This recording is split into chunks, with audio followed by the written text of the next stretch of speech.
will cost motorists an additional $5. The new fees are expected to bring the city at least $2.4 million in revenue. In downtown Los Angeles, I'm Rasha Goel for LA This Week.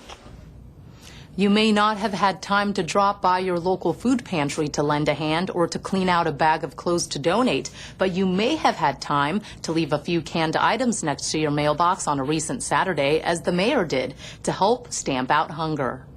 Mayor Antonio Villaraigosa, like countless individuals and families throughout America, had more than just outgoing mail to hand off to the letter carrier on Saturday, May 12th. May 12th marked this year's U.S. Postal Service one-day food drive called Stamp Out Hunger. In the richest nation anywhere, we shouldn't have the levels of hunger and poverty. The kids that go without a meal when they go to school. For the 20th year in a row, U.S. postal workers are helping to stamp out hunger all across the country by picking up donations of non-perishable foods from people's homes on the designated day. The letter carrier will come by, collect the food, take it back to their local postal station, and then the food will be sent out to the food banks. To food banks right back in the communities where the food was donated. And with his letter carrier Emily Yang's help, the mayor made several trips from the Getty House, the mayor's official residence, to the postal truck, carrying reusable bags filled with food. We try to help the unemployment people and also the homeless people. That's why we are here, to help them, to support them. An act of kindness that will go a long way to helping families in need fill their empty cupboards.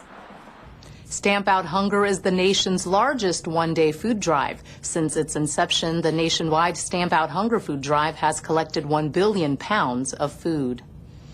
Call it the Winds of Change, or 4 Winds to be exact. That's the name of a new affordable housing development born out of a formerly blighted plot of land. Cindy San Luis reports from El Sereno.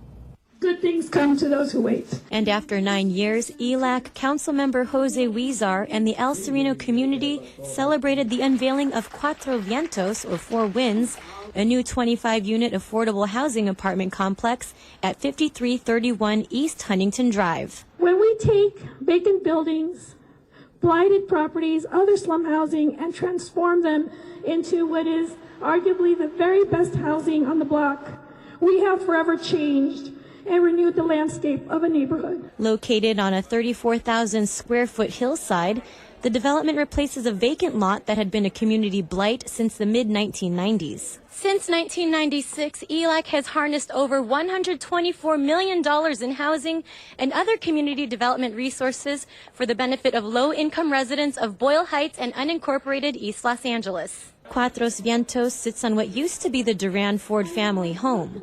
Jacqueline Ford Wingler said her late mother had a specific wish for the land.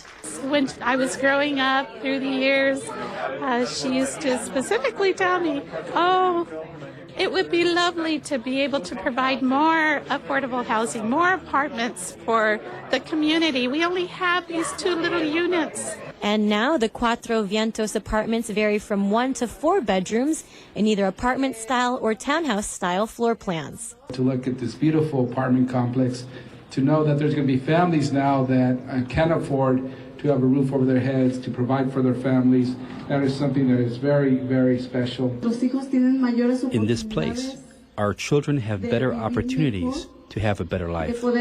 Other features include a garden terrace, children's play area, and a community room. The development is conveniently located near public transportation and neighborhood services. From El Sereno, I'm Cindy San Luis for LA This Week. The units are reserved for families earning less than half of the area's median income. The city urges state lawmakers to release the money needed to build the high-speed rail, a new and improved LEDWP website, and a hike for health at Griffith Park. These stories and more in City Beat. The LA City Council has approved a resolution from Councilman Tom LaBonge that calls on state lawmakers to release funds for the high-speed rail approved by voters back in 2008.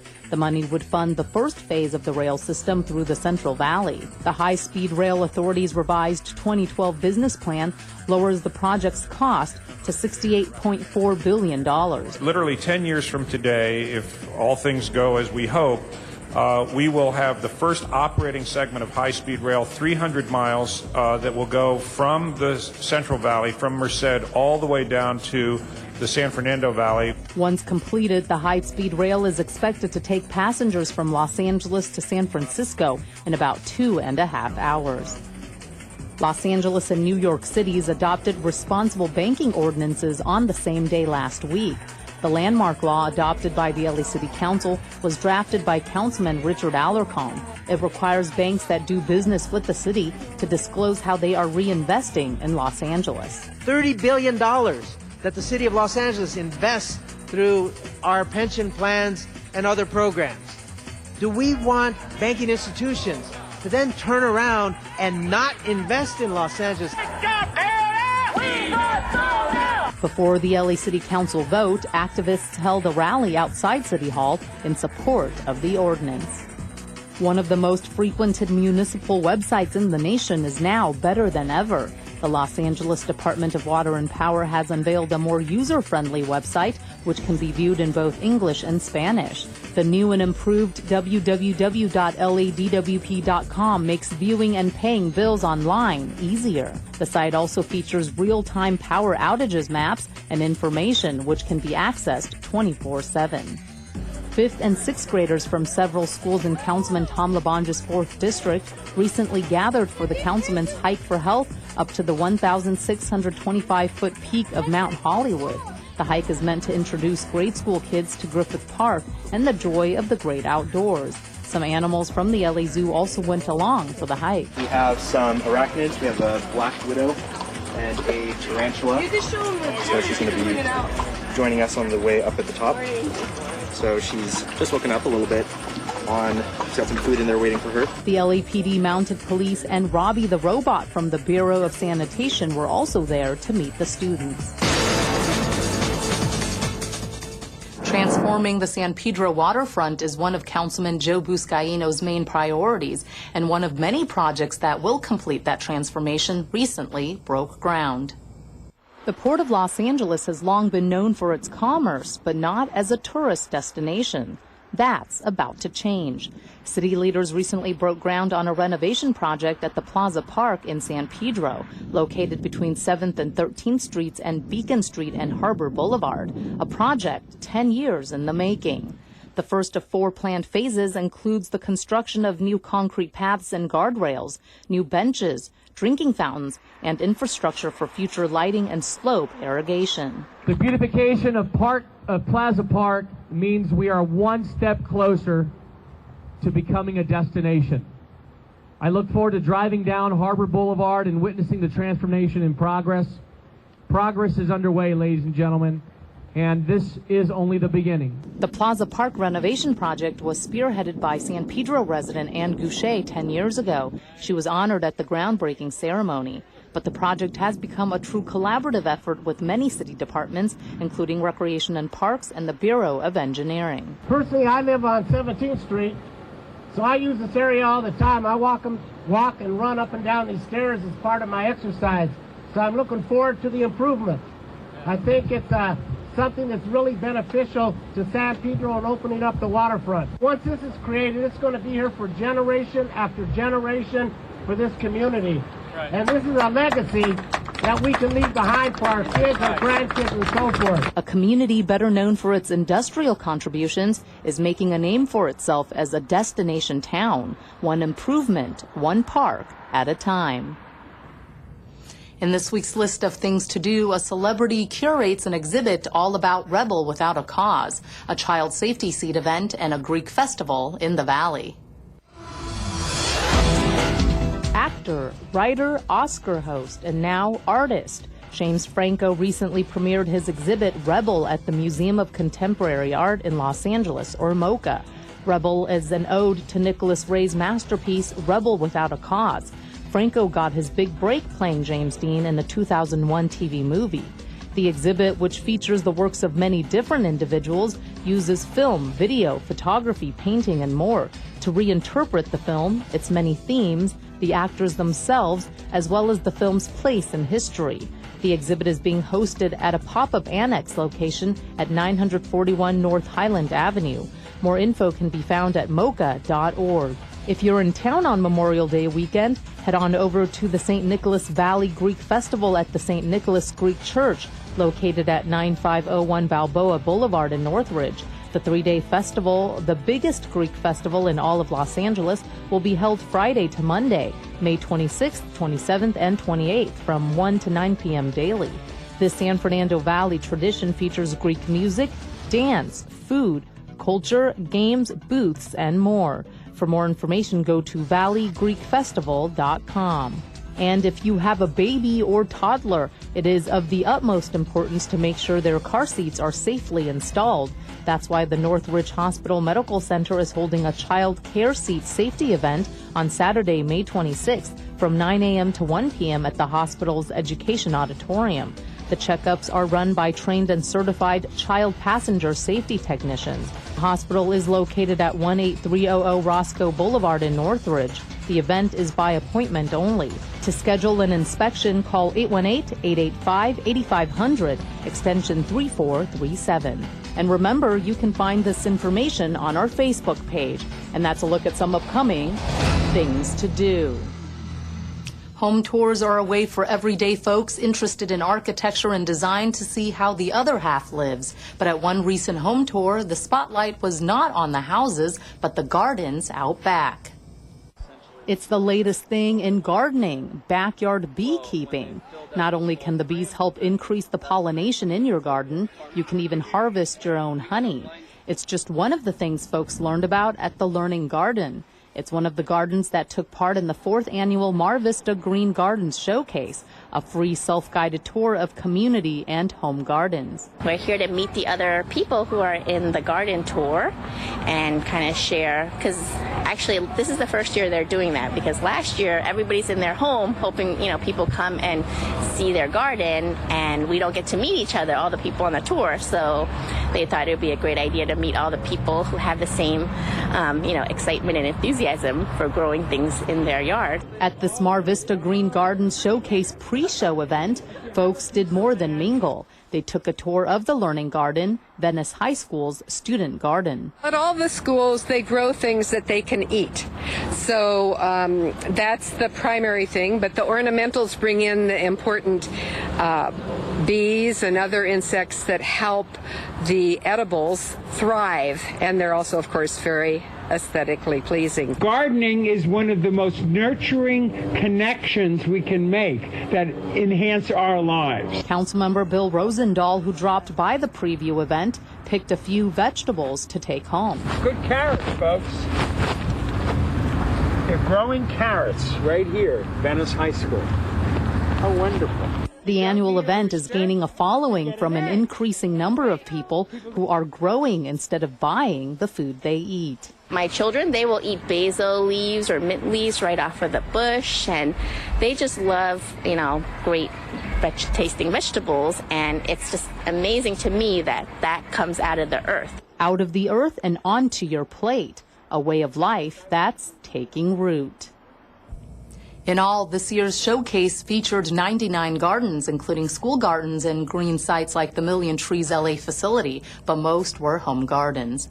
And that's going to do it for this edition. Thanks for joining us. I'm Ellen Chang. A reminder that you could catch us online at lacitywiew.org. You can also follow and like us on Facebook. We'll see you back here next week for more of LA This Week.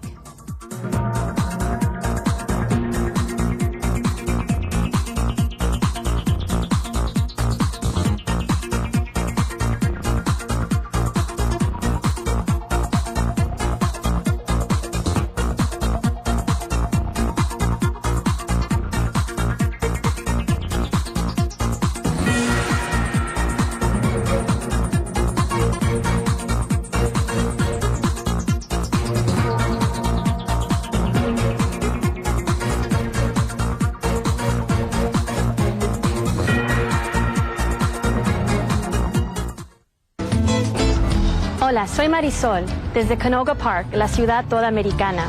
Estás viendo LA City View, Canal 35, nuestra ciudad, nuestro canal.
Good morning.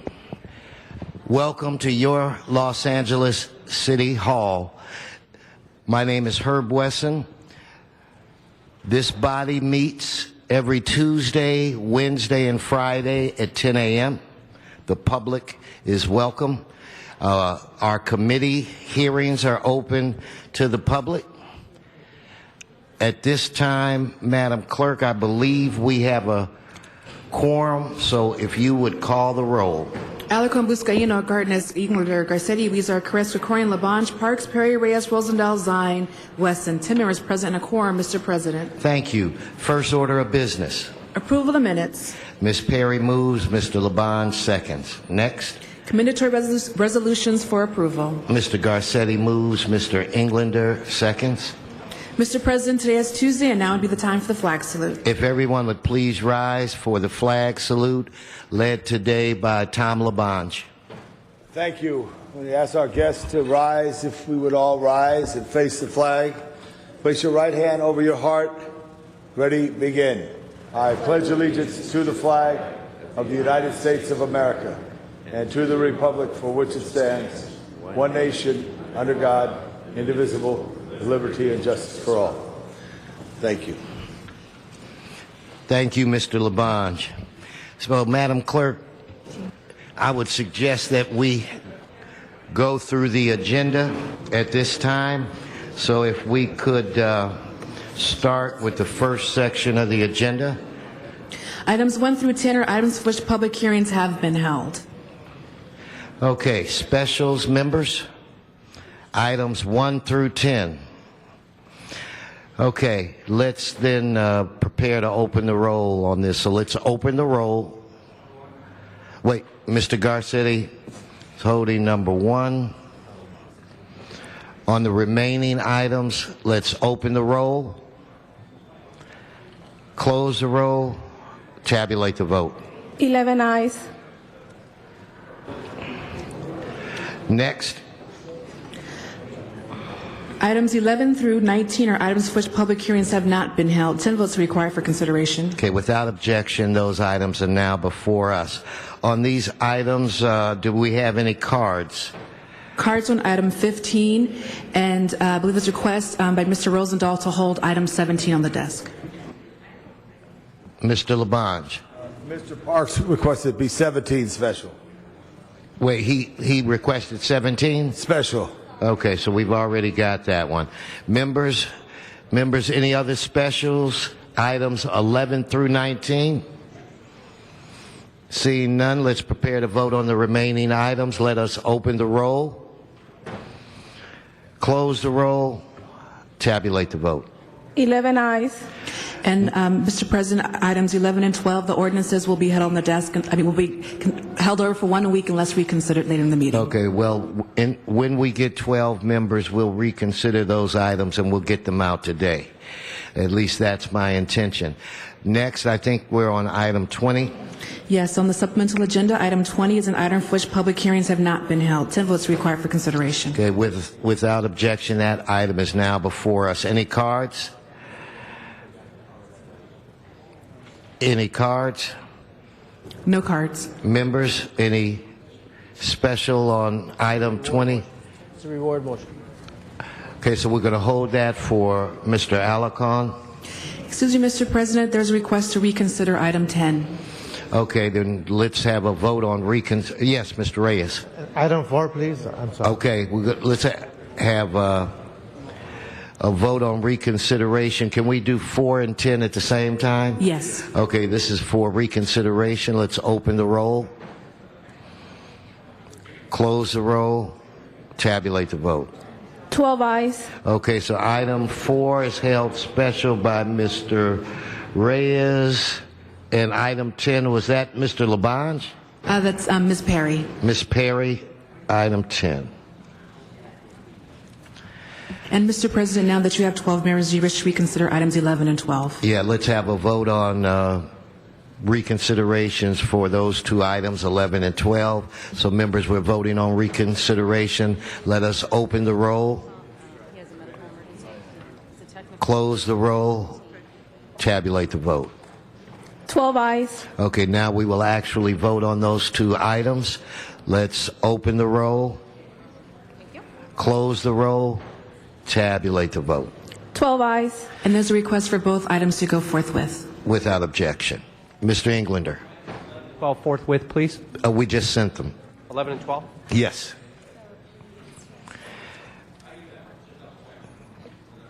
You can double check anytime you want. So it's okay by me.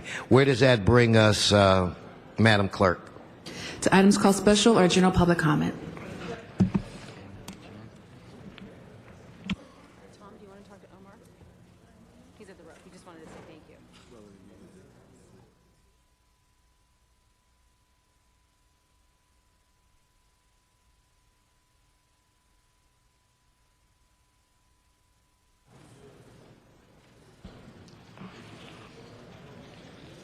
Ms. Perry, do you have a presentation? Yes. Are you ready? Yes.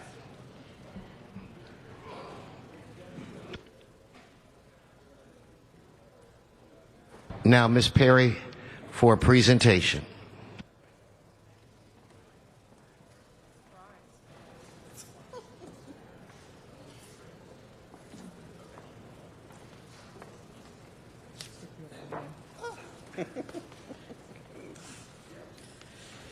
Thank you, Mr. President. It is my, come over here. You have to let everybody see you. It is my pleasure, and Mike, why don't you come up here and stand with me?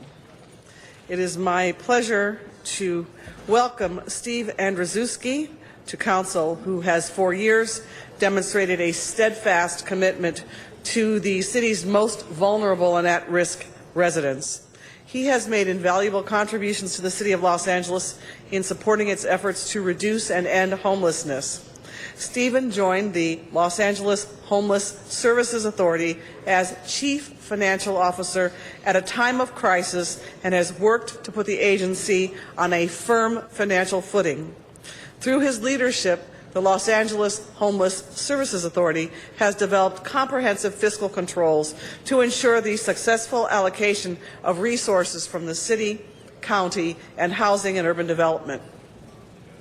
These controls have had one major goal: to benefit homeless men, women, and children in the city of Los Angeles and to help them find permanent, stable housing. Steve's efforts have been instrumental in bringing compassion, caring, and commitment to homeless services at LAHSA. For the last 4 years, he has made invaluable contributions to the community as an advocate, a financial steward, and a resource for elected officials and agencies that provide critical homeless services. So, on behalf of the City of Los Angeles and the thousands of homeless men, women, and children throughout the City of Los Angeles who have benefited directly from his work, I would like to publicly thank Steve Andrzejewski for his exemplary public service. And I'd like to ask his colleague, where'd he go? Oh, there he is. Mike Arnold, to say a few words about him. Thank you. Thank you, Councilmember Perry and the rest of the council. I think that Steve has made a decision to return to his home city of Seattle, and I think that we are the worse for it. He has been a remarkable asset to the organization, a remarkable public servant, and has committed his whole to ensuring that those who are most vulnerable in our city have the best programs and the most resources to help them get on that pathway back to stable, permanent housing. So again, I appreciate your time and attention in this recognition, and I extend my congratulations and deepest appreciation to my colleague and friend, Steve Andrzejewski. Thank you.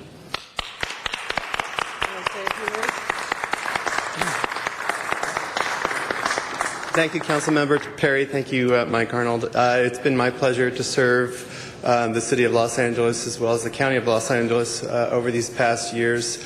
It's been challenging at times. I was brought into LAHSA at a time of great financial crisis, and we worked really hard to put LAHSA back on strong footing, and I appreciate the leadership that has been shown by Councilmember Perry and Councilmember Garcetti over the past years and their support, and Councilmember Rosendahl as well for their support of LAHSA, and all of their assistance throughout the years. Thank you.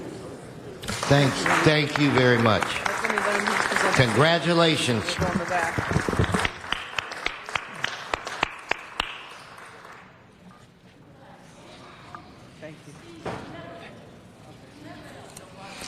It's my understanding that on item 10, amendments have been circulated. And so before I go to general public comment, Madam Clerk, I'd like to take up item 10. So on this item, if we could open the roll, close the roll, tabulate the vote. 12 ayes. Okay, now we'll move to public comment. And I would like to call Charles Cousins, Armanek Noorjanian, Denise Scott, Michael Carrion. So please, I'd like to see 3 people. You can go first and just state your name. Okay, my name is Charles Cousins, and I'm really here to inform you today that in the next 2 months I intend to put an alternative football stadium proposal on the table. The area would be North Hollywood. It would be located between the 2 intersections of the Orange and Red Line. We would provide all of our own power through solar and wind turbine generation, and we could provide hundreds of millions of dollars to the city in revenue over the course of the next 30 years. This is something completely different, and in my view, completely better than anything on the table right now. Are you serious about putting the thing downtown? Have you thought about a Sunday afternoon when a football game, the last day of an event at the Civic Center, and a Kings, Lakers, or Clippers game is underway? You'll have a traffic nightmare. My proposal puts the stadium in between 2 existing metro lines. It would promote the metro, and as I said, it would be self-generating of its own power and provide hundreds of millions of dollars to the city in revenue over the next 30 years. When you think about this, I realize I'm a new player. I realize I'm an unknown, although some of you have met me. Councilman Labange has met me. Councilman Huizar has met me. When you think about what is at play here, and what I potentially have to offer you, the question isn't why would you look at my stadium proposal? The question is why wouldn't you look at my stadium proposal? I'll be back in front of you sometime in the next 6 to 8 weeks with a lot more details, but I felt necessary to put this on the table now and to apprise you that it was going on. Thank you so much for taking the time to listen. Thank you, Mr. Noorjanian. Good morning, respectable city council members. Good morning, fellow Angelinos. My name is Armanek Noorjanian, and I'm a liberal Democrat and human rights advocate.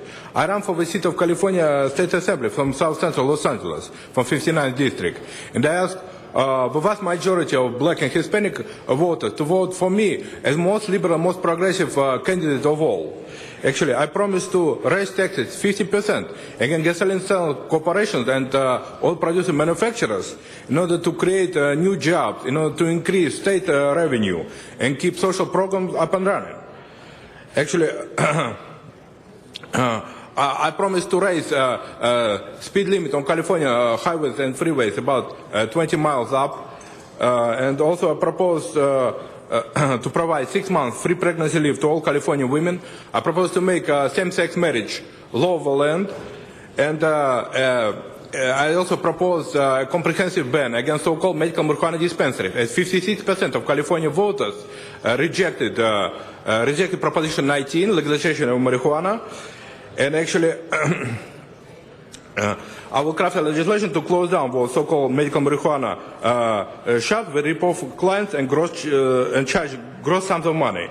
Also propose, I ask you, city council member, to raise taxes against those oil producing manufacturers at least $2 per barrel, in spite of failed Proposition O. 49% of Angelinos supported Proposition O. And I believe that if a city suffers with severe budget deficit, you need to raise taxes against those wealthy homeowners and oil-producing manufacturers, at least $2 per barrel, in order to replenish city coffers and avoid layoffs. And I believe the social justice policy will prevail in the city of Los Angeles. Thank you. Denise Scott, followed by Michael Carrion. Okay, good afternoon. I just wanted to know what lovely people are you that represent my district in Skid Row? Is it Miss Jan Perry or who represents Skid Row? Miss Perry at this time. Where the heck has she been? Just speak. I just she want to can bottom hear line you. it. She's here. I want to bottom line. We need to see you, Miss Perry, real bad. You guys are like some rock stars or something. I'm kind of impressed. I'll see you tomorrow night, though. I got something written down. Thank you. Thank you, Michael Carrion, followed by Donna Pearman in the Valley. Again, Michael, congratulations on your award last night. Thank you. I'm hearing two subjects again. We have parking officers here, police officer, traffic. Can they explain to me what this picture here is? It's an LAPD car parked in the handicap. LAPD parked in the handicap the other night. Maybe the two people who are running for mayor can answer a question. Was this officer mentally disabled that he parked there, or was he physically disabled? Or is it that nobody sitting here cares about the disabled unless they're running for office? Another one. Soto Street slope project. There's a lady walking halfway on the street, halfway on the sidewalk. If a truck comes by, it's going to knock her out and kill her. As I was looking through this, Mr. Garcetti's name is on a lot of files on the Soto Street thing. So I suggest that Mr. Garcetti look into this if he's going to be running for mayor, because I'm going to be looking into all these things and why Mr. Garcetti's name is on a Soto Street slope project in CD 14. Okay?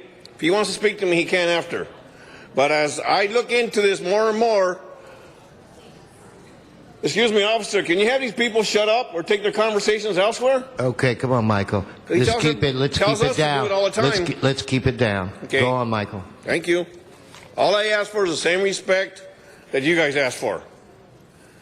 So anyways, we got a motion that was brought here back in January of 13 by Ana Cubas.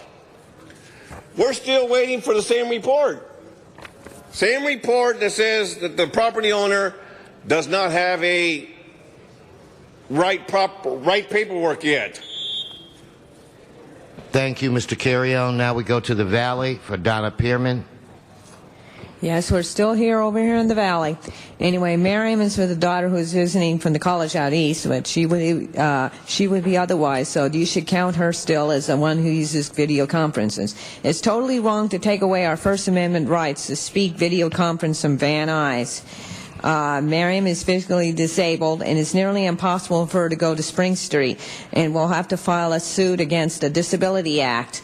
She will file a classic suit against all the disabled people who want to go to Van Nuys. It's against the Disability Act. You should cut corners elsewhere. Cut down in your presentations. So it's now on Tuesdays, Wednesdays, and Fridays. Not our First Amendment rights. How much does those presentations cost? This is the reason we should succeed from the Valley should succeed from Los Angeles. There is no public, and there was no public hearing that I know of, and according to the paper. It is wrong to take Miriam's right to speak. You are not disabled friendly. How much would it cost to reinstate the video conferencing? It would seem to be more costly to reinstate it later on than it is, so you're costing yourself a lot more money. I want to know how much it will cost. Mr. Garcetti and Ms. Perry, Valley votes are important for you. Run for mayor. Which one of you will keep the Van Nuys conference alive? And once every other month, when you guys come here, it's not enough to speak your mind. So you're just taking away our rights to speak, and in the meantime, City Council was known for wasting a lot of money, and you spend a lot of money on your cars and your garages, and if you want to speak in another area instead of taking our First Amendment rights, you would see which area you can cut on your end which ones of those cars are really not that essential. I can see that we can save a lot of money on that area. In the meantime, you're saying what you think about the Valley, and the Valley is going to remember this. And one of these days, we are going to we'll have the good reason to go against it. Thank you. General public comment is now closed. If any of the members of the audience want to speak, you have to speak on one of the items that was called special. Mr. Garcetti. Yeah, just briefly to our last speaker, I just wanted to say on the record that I had voted against that yesterday about getting rid of that video teleconferencing. Thanks. Thank you. She's a big supporter of yours anyway. I don't think she'd hold it against you. Okay, now I'd like to jump out of order quickly, if I may. Mr. Alarcon, I understand that you have people with us in the chambers and that you have a reward motion. So, Madam Clerk, we're going to be taking up item 20 at this time. Yes, thank you, Mr. President. As is our custom, I'd like to present the item 20 reward motion from this podium so that the family and friends and police department can join with this presentation. Sadly, one of the tasks that we have as council members is to introduce reward motions when we believe that somebody has committed a crime and the community may have information that may be helpful in solving that crime. Today, I am introducing this motion is to provide a $50,000 reward for people who are responsible for the death of Virginia Ramirez. Virginia Ramirez is was a 79-year-old Pacoima resident, and sadly, she was struck by not one car but two cars, and it's hard to believe, but neither driver pulled over to aid her or to check to see if there was anything they could do or to provide information. And so these are the worst cases. It's the worst thing when somebody is involved in a traffic accident and they fail to own up to their responsibility to admit that they made a mistake. And that's the tragedy here, is that people have accidents. We understand that. It can occur. Most of us, honestly, have been in some kind of traffic accident. But when you're in a traffic accident, your responsibility is to render aid if possible and to let the victim know who you are and what happened. In this case, two people failed in their responsibility, at least two people that we're aware of. So the police department is convinced that that by providing this reward, somebody in the general public might know information. And so we are here to ask on behalf of the family for a $50,000 reward. And I would like to ask Captain Minsel to describe the circumstances in greater detail. Captain, please come forward. Thank you, Mr. President. On the morning of Saturday, March 17th, it was one of those rare days in Los Angeles. It was gray, cold, and rainy. Ms. Ramirez was crossing the street, working her way to church, when she was struck by a motorist who failed to stop, identify, or render aid to her. Moments after that, she was struck again by another motorist who failed to stop, identify themselves, and render aid.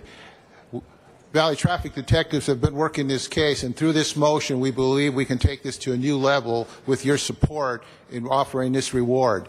It will stimulate interest in the community, to the point where somebody out there knows where this red truck is or this Monte Carlo is, or the people responsible for driving this will come forward and share that information with Valley traffic detectives. So we may bring closure to the Ramirez family and make our streets safer here in Los Angeles. Thank you, sir.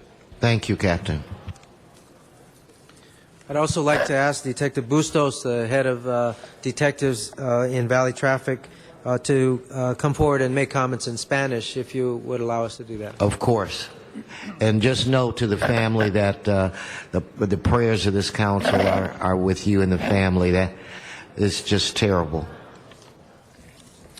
Thank you very much. Señor Presidente Municipal, honorarios, concejales, muy buenos días. Estoy aquí para informarles que hubo un accidente de tráfico en el área de Mercer y Glen Oaks, en Pacoima.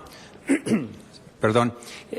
Lo que pasó fue que una señora de la tercera edad, Virginia Ramírez, fue atropellada, no solamente una vez, pero 2 veces en esta intersección cuando estaba lloviendo a las 6 de la mañana, el 17 de marzo de este año. De acuerdo a conductores o testigos oculares, perdón, la señora estaba cruzando en la esquina cuando fue atropellada por un vehículo de color rojo, una camioneta Nissan Frontier entre los años 1998 a 2000. Y este conductor, después de atropellar a la señora Ramírez, paró momentáneamente, volteó a verla y vio que estaba tirada en la calle y después se echó a la fuga.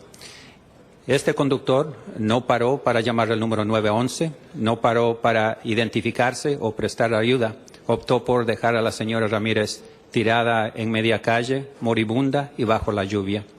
No solamente eso, pero otro vehículo pasó y la atropelló, un Monte Carlo, entre los años 1997 al 2001. Esta otra persona, una mujer de entre los 25 a 35 años, se echó a la fuga también. Y en este momento no tenemos pistas a seguir, así es que estamos aquí haciendo el pedido a estos honorables concejales que aprueben esta recompensa para que sirva como un incentivo a cualquier persona que pueda saber algo acerca de este trágico accidente, que nos dé las pistas a seguir para completar este caso. Muchísimas gracias. Thank you, Sergeant. And now, on behalf of the family, we have the great nephew of Virginia here with his mother.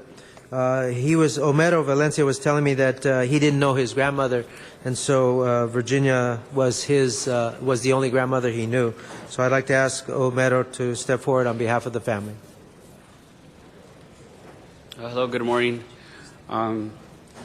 Virginia Ramirez was my great aunt, very close to me, and I'm here representing my family and all her close friends. She was very dedicated and devoted to her religion, and she was actually on her way to church to make the 7 a.m. Mass that morning, and she did this Monday through Sunday without obviously not letting anything stop her until this day. So it was a very tragic accident. It's left us with a lot of questions that we need answers to as family members, and whoever the two drivers that did this are out there, and they affected a lot of us.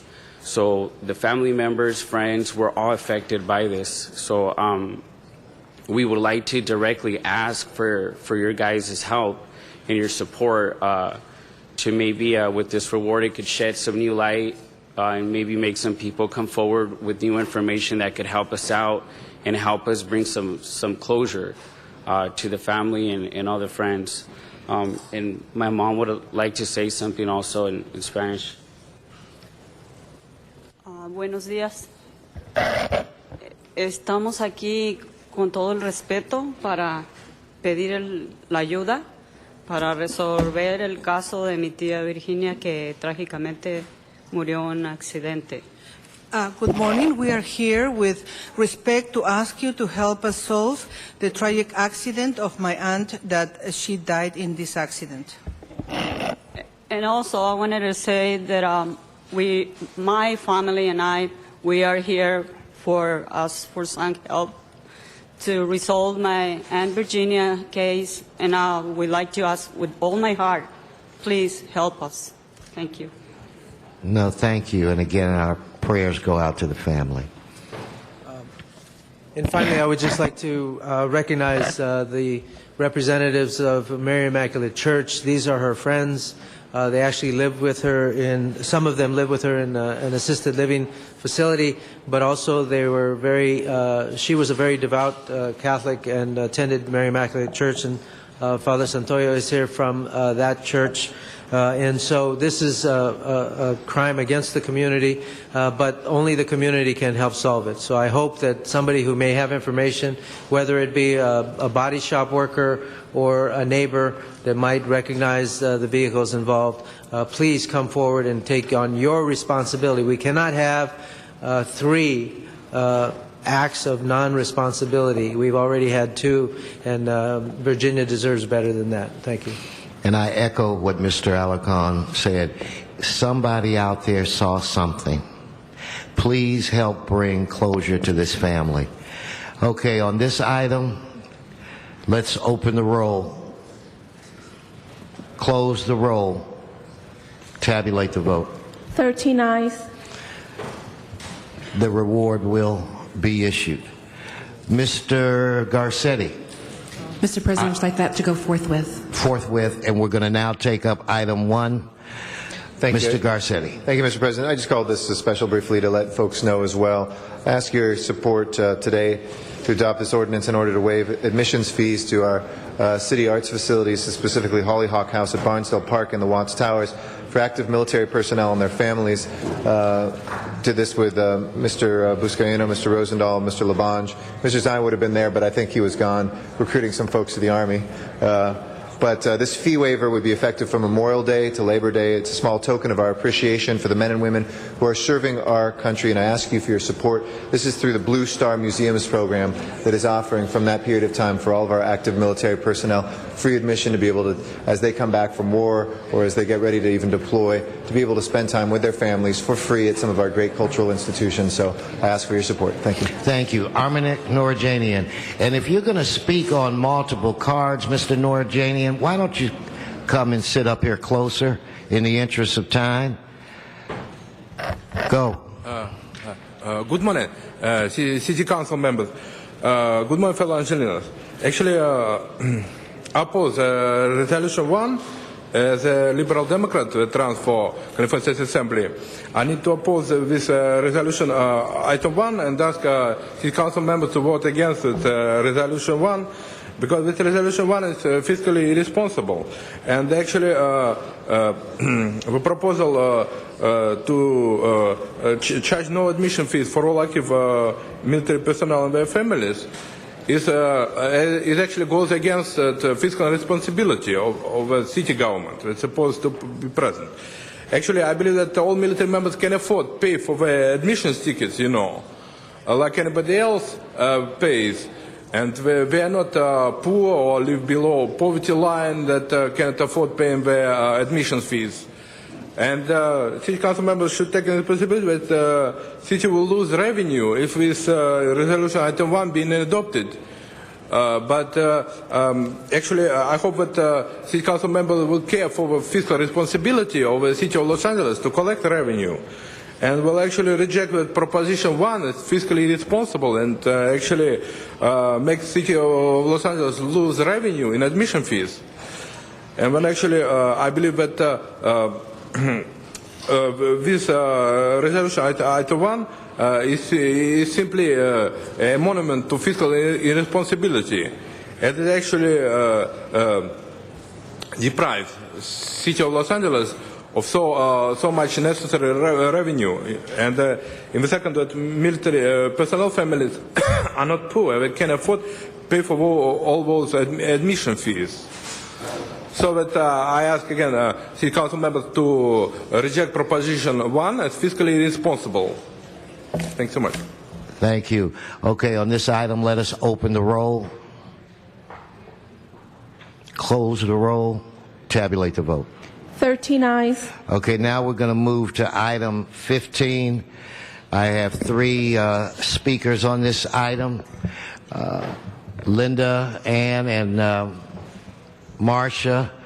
And I just want you guys to know that I got this, but you came all the way down here, so if you want to speak, I want to hear your voices. But we got this.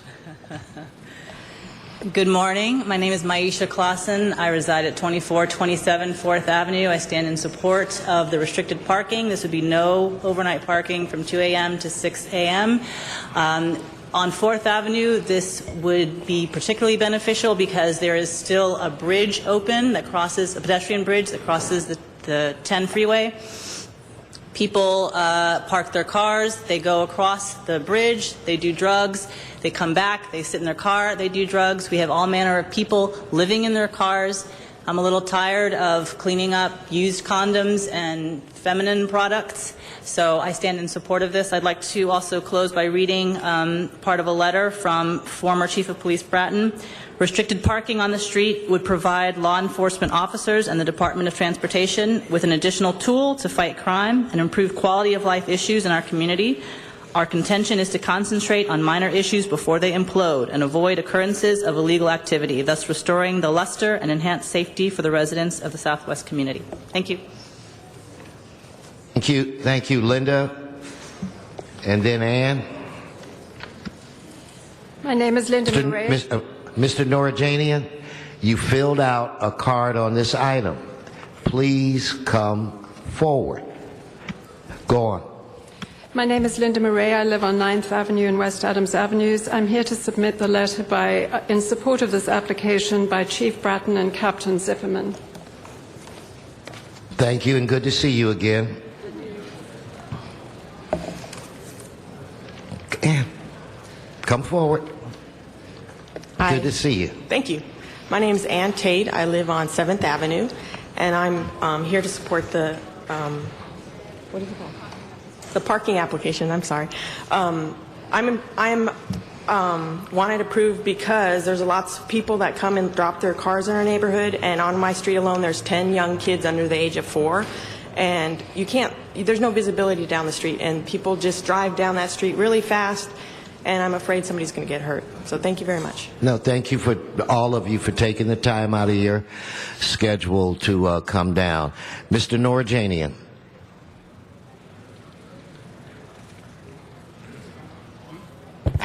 Respected City Council member, dear fellow Angelinos, actually, as a Liberal Democrat and human rights advocate, actually, I support that resolution 15. Actually, well, with the resolution 15, it's actually aimed at solving so much criminal activities that are related to overnight parking in the area of Adam District. And I fully supported the establishment of West Adams overnight parking district. Actually, because it's so much necessary for the residents to have the parking spaces. As parking spaces are actually, street parking spaces are actually overcrowded, the city of Los Angeles needs to create new, I believe, parking lots, paper parking lots in order for local residents to, to have secure parking. And also, I suggest that city council members also adopt a resolution to install more security cameras, street security cameras, that will help catch criminals in the act. And actually, my own car has been burglarized and stuff was stolen from my vehicle, this a few days ago, within the last 20 days. And actually, I actually received no compensation from the city of Los Angeles as a victim of a crime. And actually, they haven't even checked those street security cameras that might help in solving the crime. And actually, so I suggest that you city council members adopt a resolution in order to install more security cameras in the streets of Los Angeles. Stay on the subject. The subject is not security cameras. Yeah. I vote for this resolution. Thank you. Thank you. Okay, and thank you for coming out to support this in my district, Mr. Norajanian. It's greatly appreciated. On this item, let's open the roll, close the roll, tabulate the vote. 13 ayes. Okay, next item would be Mr. Reyes. Are you ready with item 4? Yes, sir. Go right ahead. Thank you, Council President. First, colleagues, I just wanted to bring to your attention the city has been granted $5 million from Prop 84 funds for the Albion Riverside project. It essentially allows us to continue the multiple projects that are evolving along the corridor of the river. We have the ability to capture stormwater, bring a green area, but more importantly, it's in a very dense area. It's a place that's going to allow us to trigger more attraction for jobs, desirability of location, and change basically an outdated zoning pattern that will stimulate further investment. So this will equate to jobs, more investment, and I want to thank the city staff for the hard work. Up to date, we have about $135 million we brought to the city as a result of the revitalization master plan that has covered our parks, our bikeways, and our water quality programs. So it's been a good investment. It's continuing to generate return. On the same item, we're going to have, I believe, over $2.5 million for a site on Avenue 50 in York, and that'll be in Councilmember Weezar's district. So thank you, colleagues. Thank you for your support through this endeavor. Thank you, Mr. Reyes. Mr. Weezar. Thank you, Mr. President. Thank you, Mr. Reyes. And I'm really quite excited about this, and I want to thank everyone who helped with our Proposition 84 grants. We've been working on a plan to revitalize York Boulevard. We call it the New York Plan. And we've been working with local businesses and residents to make it a more pedestrian-friendly, business-friendly corridor. We've had a few victories with expediting a bike lane, building the first bike corral in the city, and doing a number of light improvements. And this is one thing that this local neighborhood has been asking for a very long time, which is there's been an empty parking, former gas station sitting vacant for years. And we are now going to turn it into a pocket park, a community park, which the community helped design. So this is something where the city is working closely with the state, and I want to thank the makers of Proposition 84, where they're bringing more open space, green space throughout the state of California, here in the city of Los Angeles, in the Northeast, with Ed Reyes' district and myself. It shows that we've got a long way to go in that area as well, but we're making a difference with these pocket park and other park improvements. Thank you. Mr. Labange. Thank you. This is Who wants to lead? I know, I do, Herb, but I want a job factor in this. I just wanted to mention, I don't know if anyone here from the staff here at all, if we just ask the CLE, get the job plus factor. These are so important to get people back working, thanks to the voters of California. I just want a job factor, and so we're not sitting around holding these projects, but we're pushing them forward. Thank you. Thank you. On this item, let's open the roll, close the roll, tabulate the vote. 13 ayes. Don Francisco is with us today. Good to see you, sir. That brings us to item 17, called by Mr. Rosendahl. Thank you, Mr. President. The amending motion has been circulated. Mr. Parks and I spoke, so we're good to go if the colleagues want to go forward with it on consent. On this item, no speakers in the queue. Let us open the roll, close the roll, tabulate the vote. 13 ayes. Madam Clerk, where are we? That forthwith, where are we on the agenda? Council has motions for posting and referral. Consider them posted and referred. The desk is clear. Announcements, members. Okay, Mr. Labange, you're free to go. Everyone in the council chambers, please rise for adjourning motions. Everyone in the council chambers, please rise.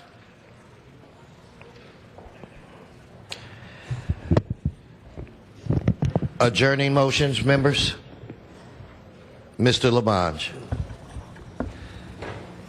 Members, I'd like to call attention to the tragedy that took place for Alan Thompson, an MTA bus driver, who's a veteran of the bus driving corps, was killed while leaving a layover zone near the intersection of Santa Monica Boulevard and West Knoll Drive in West Hollywood.